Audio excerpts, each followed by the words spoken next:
Shalom, saudara-saudara semuanya. Senang sekali saya bertemu dengan saudara kembali di ibadah Gereja Surabaya City Blessing. Pada pagi hari ini kita akan belajar sesuatu yang sangat penting di dalam kehidupan keselamatan kita. Yaitu kita akan belajar mengenai kasih karunia yang benar. Tetapi sebelum kita belajar, saya undang Bapak Ibu semuanya, kita untuk berdoa datang kepada Tuhan. Mari kita berdoa. Tuhan, kami bersyukur betapa baiknya Engkau Tuhan di dalam kehidupan kami. Kemurahan-Mu yang tidak terhingga membuat kami semakin kagum akan kasih-Mu yang luar biasa. Hari ini kami mau belajar kebenaran firman-Mu Tuhan. Buat hati kami seperti tanah liat yang subur, yang siap ditanam benih firman Tuhan sehingga firman Tuhan itu bertumbuh berbuah lebat di dalam kehidupan kami. Serta firman Tuhan itu bisa kami lakukan dalam hidup kami. Dan kami pun menjadi berkat buat banyak orang. Terima kasih Tuhan, di dalam nama Tuhan Yesus Kristus kami sudah berdoa dan mengucap syukur. Yang percaya Tuhan katakan, amin. Shalom saudara-saudara semuanya. Seperti apa yang sudah saya ungkapkan tadi, kita hari ini akan belajar mengenai kasih karunia yang benar. Apa kasih karunia yang benar itu? Saya berharap setelah kita belajar ini, kita akan bisa mengerti apa itu kasih karunia yang benar, sehingga kita bisa memiliki pemahaman iman yang benar, yang seperti yang diinginkan oleh Tuhan.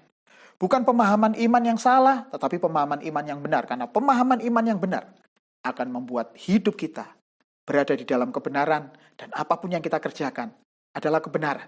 Kita akan buka lebih dulu di dalam Efesus pasal yang kedua, ayat yang ke-8 sampai ayat yang ke-10. Efesus pasal yang kedua, ayat 8 sampai ayat yang ke-10. Mari kita buka sama-sama. Saya akan bacakan buat saudara ayat ini karena ayat ini begitu luar biasa menyingkap kebenaran yang sesungguhnya mengenai apa itu kasih karunia. Sebab karena kasih karunia kamu diselamatkan oleh iman. Itu bukan hasil usahamu, tetapi pemberian Allah. Itu bukan hasil pekerjaanmu. Jangan ada orang yang memegahkan diri. Karena kita ini buatan Allah, diciptakan dalam Kristus Yesus untuk melakukan pekerjaan baik yang dipersiapkan Allah sebelumnya. Ia mau supaya kita hidup di dalamnya. Saudara semuanya, pembacaan ayat ini begitu jelas sekali. Pesannya begitu jelas sekali. Bahwasanya kasih karunia yang diberikan kepada kita adalah berupa keselamatan. Oleh karena itu, saudara-saudara, kita mesti memiliki pemikiran yang benar mengenai apa itu keselamatan dan bagaimana menerima kasih karunia secara benar. Oleh karena itu, izinkan saya lebih dulu menjelaskan tentang latar belakang surat kepada jemaat di Efesus ini. Hal yang pertama yang harus kita ketahui, surat di Efesus ini bukan surat yang ditulis karena ada permasalahan di dalam jemaat. Seperti kita ketahui, Paulus biasanya menulis surat-suratnya karena ada permasalahan di dalam jemaat itu. Tetapi tidak dengan surat di Efesus ini. Surat di Efesus ini ditulis karena ada luapan hati Paulus kepada jemaat di Efesus.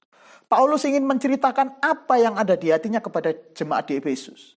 Dan Paulus ketika menulis ini, dia menulisnya di dalam penjara.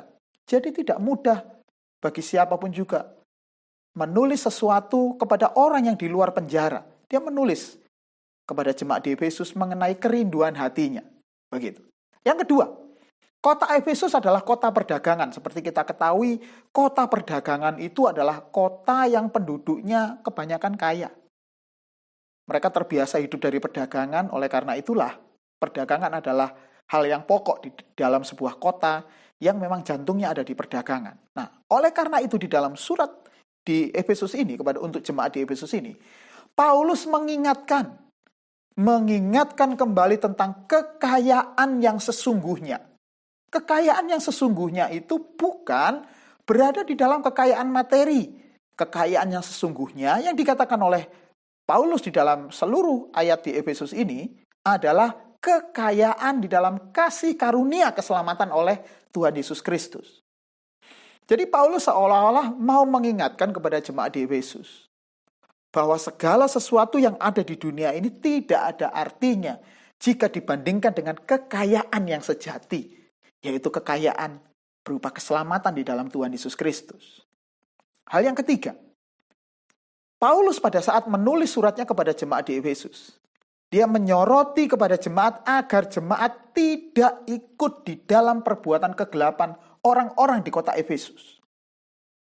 Artinya pada saat itu, Paulus sudah mengingatkan kembali agar jemaat di Efesus tidak memiliki kehidupan yang sama dengan dengan orang-orang di Efesus yang tidak mengenal Tuhan, yang tidak mengenal Allah dengan benar. 3 hal ini akan menjadi pokok pembahasan kita yang mendukung dari ayat-ayat yang telah kita baca tadi. Ayat yang pertama yang merupakan ayat kunci tentang kasih karunia. Dikatakan di sana, saya baca kembali ya Bapak Ibu ya. Sebab karena kasih karunia kamu diselamatkan oleh iman. Itu bukan hasil usahamu, tetapi pemberian Allah. Saudara, ada hal yang menarik di sini. Ada 3 hal yang menarik di sini. Yang pertama adalah kasih karunia sendiri. Yang kedua adalah keselamatan. Dan yang ketiga adalah iman. Kasih karunia itu adalah pemberian dari Allah. Apa pemberiannya? Pemberiannya adalah keselamatan.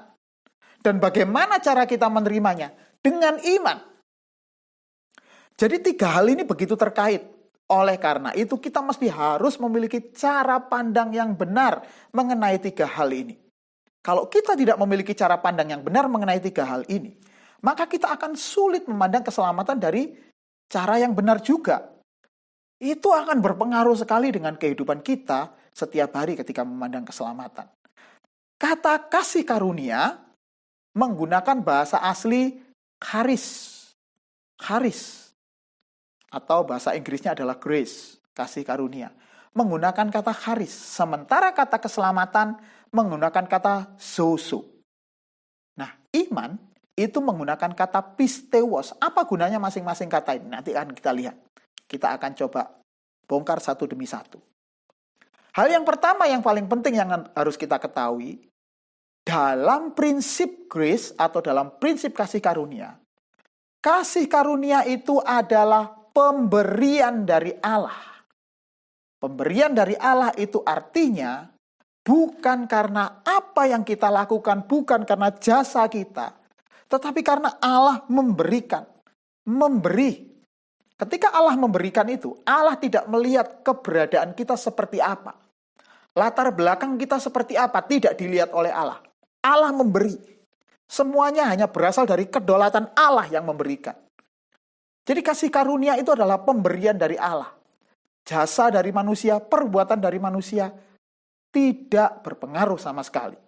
Jadi kasih karunia keselamatan itu terjadi bukan karena usaha kita, tetapi murni pemberian oleh Allah. Nah, mengapa hal ini harus kita pahami? Supaya kita tahu bahwa ketika kita menerima keselamatan, jangan ada yang merasa bahwa perbuatannya lebih baik daripada orang lain. Dia memegahkan dirinya bahwa dia lebih baik daripada orang lain. Hidupku lebih benar daripada orang lain. Tidak demikian.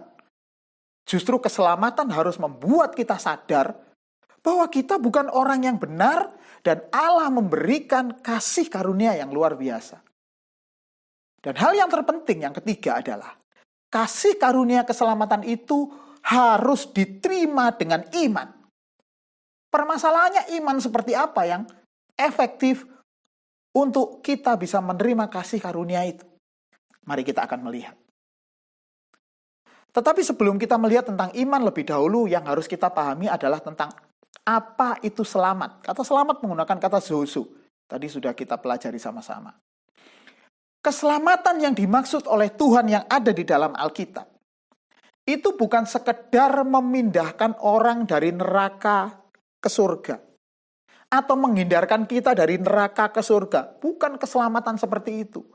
Kalau keselamatan hanya demikian, maka Tuhan Yesus tidak perlu mati di atas kayu salib. Cukup Tuhan hanya berkata, dosamu sudah aku ampuni, selesai.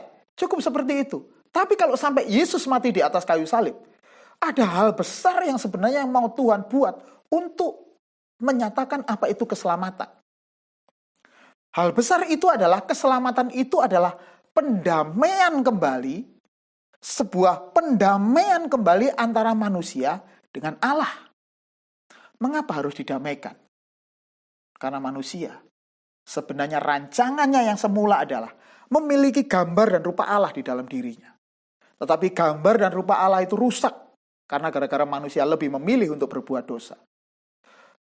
Keselamatan itu mengembalikan lagi manusia kepada fungsinya yang sebenarnya. Memulihkan kembali manusia, hubungan manusia antara manusia dengan Allah ini. Manusia dan Allah dikembalikan lagi hubungannya, itu artinya sama dengan manusia dipulihkan gambar dan rupanya. Gambar dan rupa seperti apa supaya manusia dipulihkan? Seperti apa yang akan kita tuju? Alkitab berkata, supaya manusia bisa semakin serupa dengan Kristus. Mengapa semakin serupa dengan Yesus Kristus? Ya, karena Yesus Kristus sejatinya adalah Allah. Oleh karena itu, manusia yang percaya kepada Tuhan Yesus Kristus, itu berarti manusia itu harus melihat apa yang dilakukan oleh Yesus. Kemudian menjadikan apa yang dilakukan oleh Yesus itu sebagai teladan di dalam kehidupannya. Supaya ketika manusia itu menerima keselamatan, maka tujuannya jelas, yaitu agar dia memiliki pikiran dan perasaan yang serupa dengan Tuhan Yesus Kristus. Dan kita harus tahu bahwa keselamatan tidak hanya terjadi ketika kita nanti naik ke surga. Bukan. Keselamatan itu dimulai dari saat kita di bumi ini. Doa Bapa kami berkata, jadilah kehendakmu di bumi seperti di dalam surga. Bapak Ibu, itu artinya, ketika kita sekarang sudah di bumi, masih di bumi ini, kita harus mengerti, bahkan kita mesti harus merasakan apa itu keselamatan. Bagaimana kita dikembalikan lagi gambar dan rupa kita. Oleh karena itu keselamatan itu harus membuat kita semakin serupa dengan Kristus. Nah, oleh karena itulah dikatakan oleh firman Tuhan bahwa keselamatan itu hanya ada di dalam Tuhan Yesus Kristus. Di bawah kolong langit ini tidak ada nama lain yang olehnya kita dibuat selamat atau yang olehnya kita diselamatkan. Mengapa? Karena keselamatan itu bicara masalah keteladanan pribadi Tuhan Yesus Kristus. Kalau manusia yang memandang keselamatan itu hanyalah sebagai cara untuk memindahkan mereka dari neraka ke surga, maka kita cukup berbuat baik. Tetapi jika keselamatan itu adalah mengembalikan lagi supaya gambar dan rupa Allah di dalam diri kita itu pulih. Karena gambar dan rupa Allah di dalam diri kita akan menjadi semakin lama semakin serupa dengan Kristus. Itulah sebabnya kita memerlukan Tuhan Yesus Kristus. Bukan hanya pada saat dia di atas kayu salib, tetapi ketika dia hidup selama 33 tahun di bumi ini. Kehidupannya adalah menjadi teladan buat kita semuanya. Jadi Bapak Ibu, kita harus memiliki pikiran yang benar tentang keselamatan. Nah, sementara apa itu iman? Iman itu adalah hal yang sangat penting ketika kita melihat dari ayat tadi. Karena iman itu akan kita pakai untuk meresponi keselamatan. Kalau iman yang kita miliki itu adalah iman yang salah, maka respon kita pun juga akan salah. Saudara, iman itu bukan sekedar persetujuan secara akal atau sebuah kesepakatan. Ya, saya sepakat Yesus Tuhan, sepakat bahwa Yesus itu adalah Tuhan. Oke, sepakat. Bukan seperti itu. Itu hanya persetujuan secara akal. Itu masih hanya percaya Yesus sebagai statusnya sebagai Tuhan. Tetapi dia tidak mengalami. Nah, iman di dalam kekristenan itu adalah iman di dalam perbuatan. Kitab Yakobus berkata seperti itu. Iman di dalam perbuatan. Tunjukkan padaku imanmu tanpa perbuatanmu. Aku akan menunjukkan kepadamu imanku dari perbuatan-perbuatanku. Kalau kita melihat di dalam perjanjian lama, iman itu adalah sebuah ketertundukan atau sebuah kesetiaan.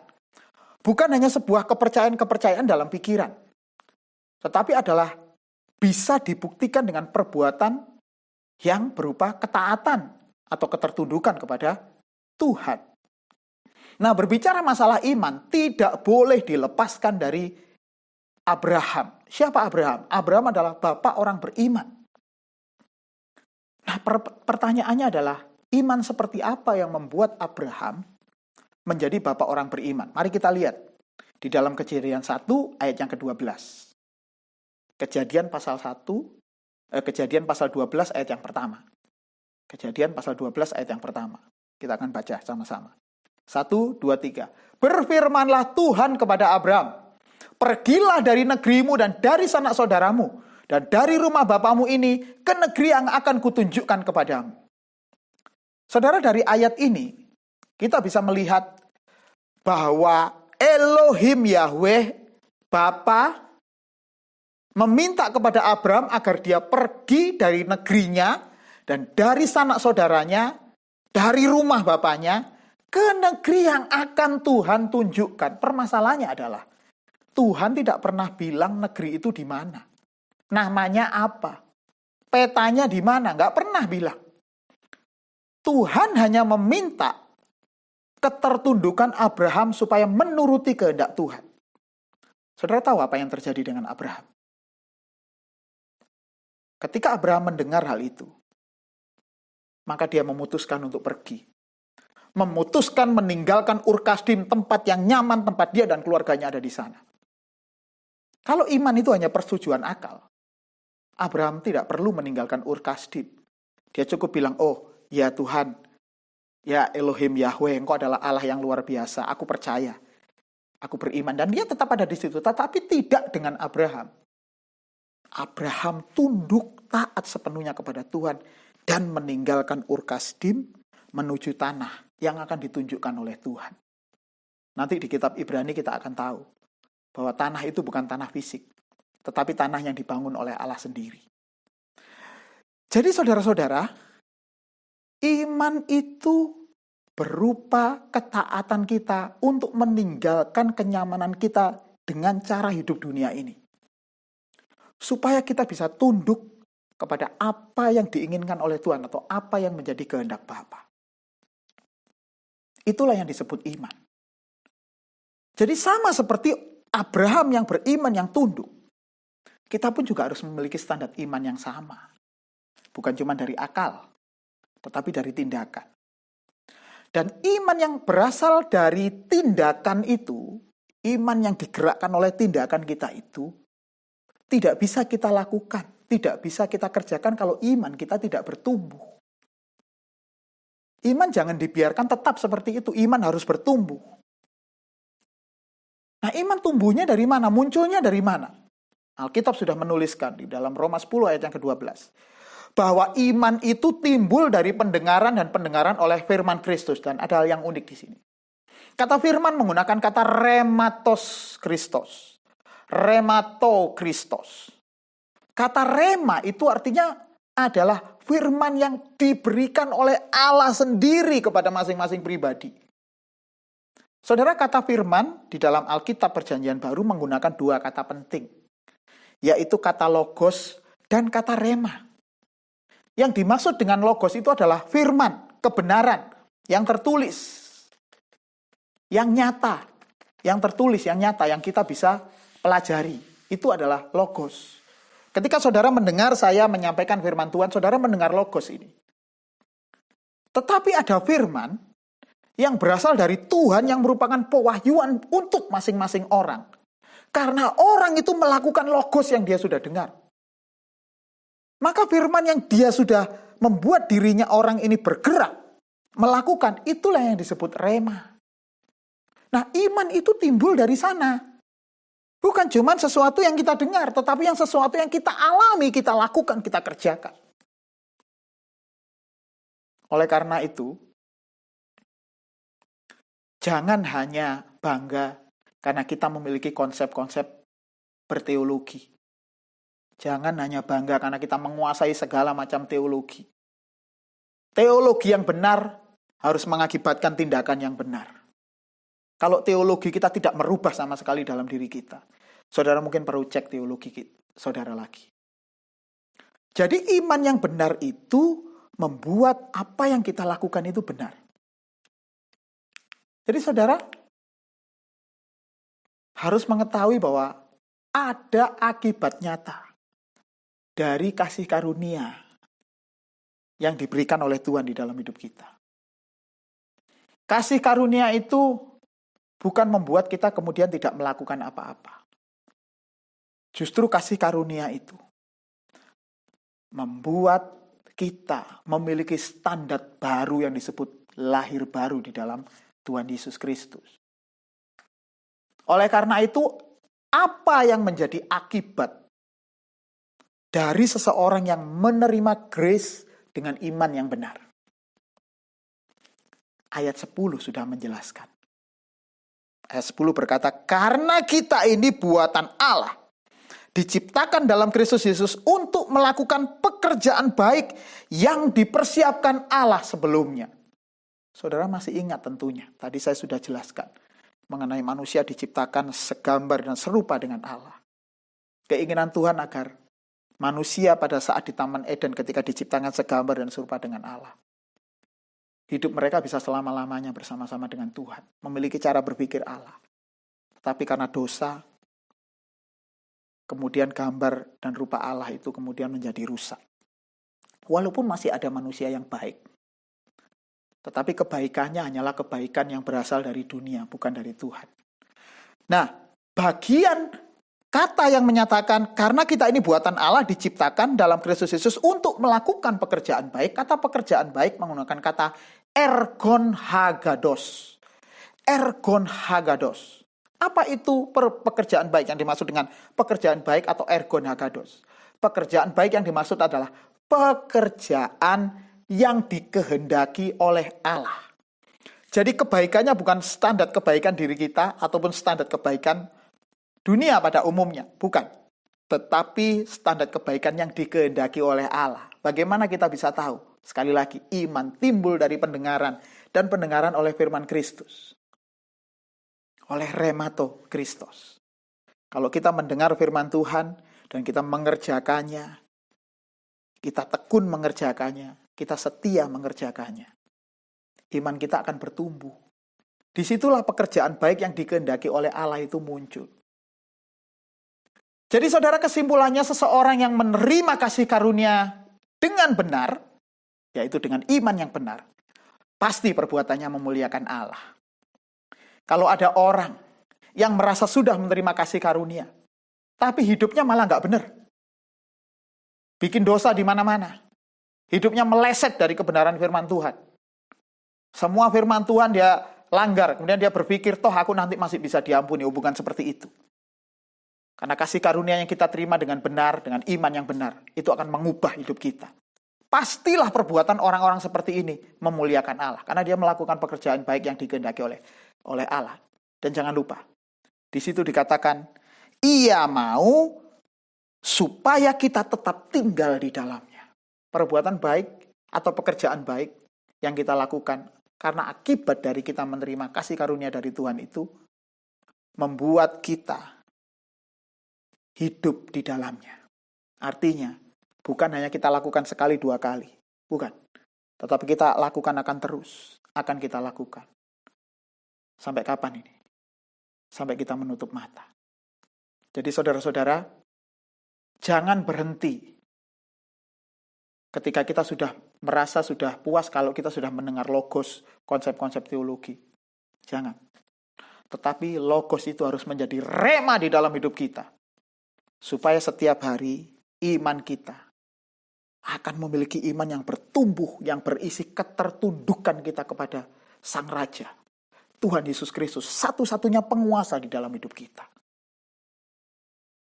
Kalau kita sudah menerima kasih karunia dengan benar, hidup saudara pasti benar.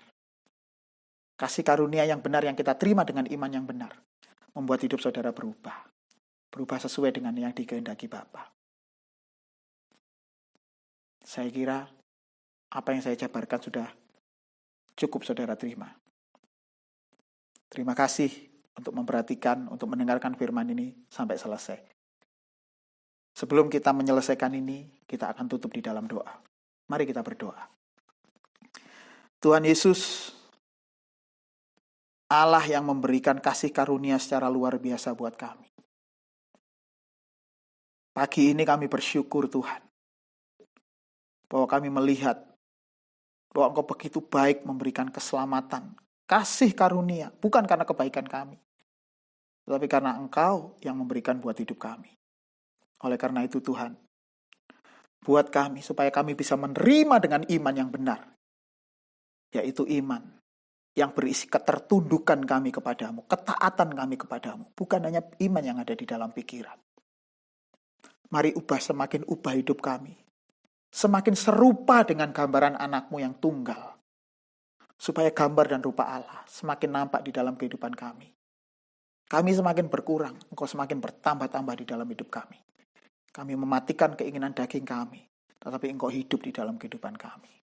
Terima kasih Tuhan, di dalam nama Tuhan Yesus Kristus, kami sudah berdoa dan mengucap syukur. Mari yang percaya Tuhan katakan, amin. Sampai di sini dulu saudara. Kebenaran firman Tuhan hari ini, kita akan bertemu pada ibadah berikutnya. Tuhan Yesus memberkati. Amin.